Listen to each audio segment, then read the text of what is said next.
Assalamualaikum warahmatullahi wabarakatuh. Perkenalkan nama saya Zahro dengan NIM 107200029. Di sini saya akan menyampaikan materi tentang vitamin B9 atau asam folat. Definisi. Folat dan asam folat adalah dua bentuk vitamin B9. Vitamin B yang larut dalam air. Folat terjadi secara alami dalam berbagai makanan, termasuk sereal, bayam, pisang, dan organ daging. Sementara asam folat adalah bentuk sintetis vitamin B9. Asam folat pertama kali diisolasi dari daun bayam dan namanya berasal dari bahasa Latin "Folium" yang artinya daun.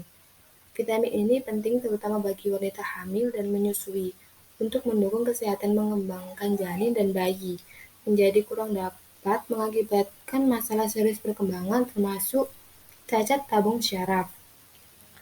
Vitamin B9 ini juga penting untuk menghasilkan sel darah merah dan untuk membantu sel-sel memanfaatkan besi. Folat bekerja dengan vitamin B6 atau piridoksin dan vitamin B12 untuk mengontrol kadar asam amino homosistein yang disebut perantara.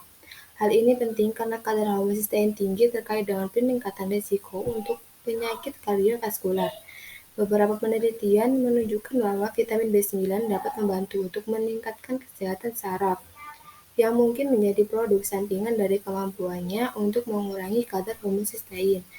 Bukti awal menunjukkan bahwa orang tua yang mengkonsumsi lebih folat daripada RDA lebih kecil kemungkinannya untuk mengembangkan penyakit Alzheimer, setidaknya dibandingkan dengan orang lain dengan asupan rendah. Struktur kimia asam folat. Struktur kimia dari asam folat mengandung suatu derivat pteridin, asam p-aminobenzoat, dan asam glutamat dengan rumus molekul C19H19N7O6.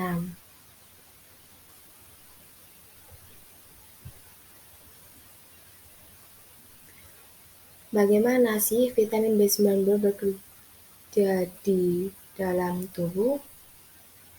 Menurut Otoritas Keselamatan Makanan Orea atau EFSA, asupan makanan folic acid sangat penting bagi yang pertama, pembentukan darah normal, yang kedua, kadar homosistein normal, yang ketiga, pertumbuhan jaringan ibu normal selama kehamilan, yang keempat, sintesis asam amino yang normal, dan yang terakhir, sistem kekebalan tubuh dan metabolisme yang normal.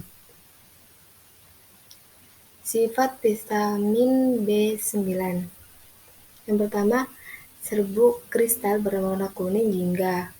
Kemudian larut dalam air hangat, tidak larut dalam alkohol. Yang ketiga, stabil dalam larutan asam. Dan yang terakhir, bila dipanaskan dalam susunan netral dan alkali, bisa rusak. Metabolisme B9. Folat yang dalam bentuk poliglutamat harus dihidrolisis menjadi monoglutamat di mukosa usus bantu Zn atau seng. Kemudian setelah dihidrolisis, monoglutamat folat diikat oleh reseptor folat khusus pada mikrofili usus. Folat diubah menjadi 5-metil-tetrahidrofolat dan dibawa ke hati untuk disimpan dalam jumlah kecil. Di hati, folat diubah menjadi asam tetrahidrofolat atau THFA, mengeluarkan gugus metil yang digunakan untuk metionin. Tetrahidrofolat kemudian bereaksi dengan enzim poliglutamat sintase membentuk poliglutamil folat yang bereaksi dengan berbagai enzim penting. Folat yang meninggalkan hati bersirkulasi dalam plasma dan empedu dan digunakan oleh sumsum tulang. Kemudian folat bersirkulasi sebagai poliglutamat dalam sel darah merah. Folat dikeluarkan dalam feses dan urin.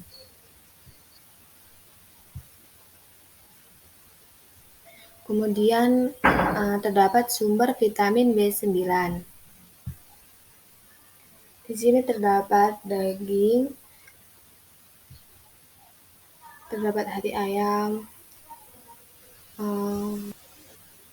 daun sayur hijau, buah-buahan, seperti jeruk, apel, pisang, stroberi, avokat. Menurut Institut Kesehatan Nasional atau NIH, Beberapa makanan yang baik untuk meningkatkan status B9 vitamin termasuk sayuran berdaun hijau gelap, kacang-kacangan, buah-buahan, jus buah-buahan, produk susu, telur, dan makanan laut. Selanjutnya, manfaat kesehatan vitamin B9. Yang pertama, penurunan risiko AMD yang berkaitan dengan usia degenerasi makula. Yang kedua, mendorong kesehatan jantung dengan melanggar bawah homosistein. Yang ketiga, membantu untuk menormalkan kadar kolesterol. Yang keempat, meningkatkan kesehatan sperma dan fungsi. Dan yang terakhir, dapat membantu untuk mendukung kesehatan neurologis. Selanjutnya, penggunaan vitamin B9 secara umum. Yang pertama, jerawat, kemudian penyakit Alzheimer, anemia, kanker, kesehatan kardiovaskular, depresi, diabetes, kehamilan, kemudian menjaga cacat tabung syaraf.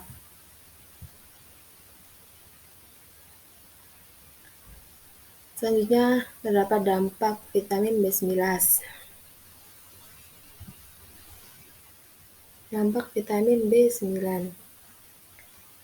Jika kelebihan, dapat menyebabkan insomnia, kejang, mati rasa, dan kesemutan. Jika kekurangan, bisa menyebabkan berat lahir rendah, keguguran, iritabilitas, pelupa, pertumbuhan terhambat, megaloblastik, anemia.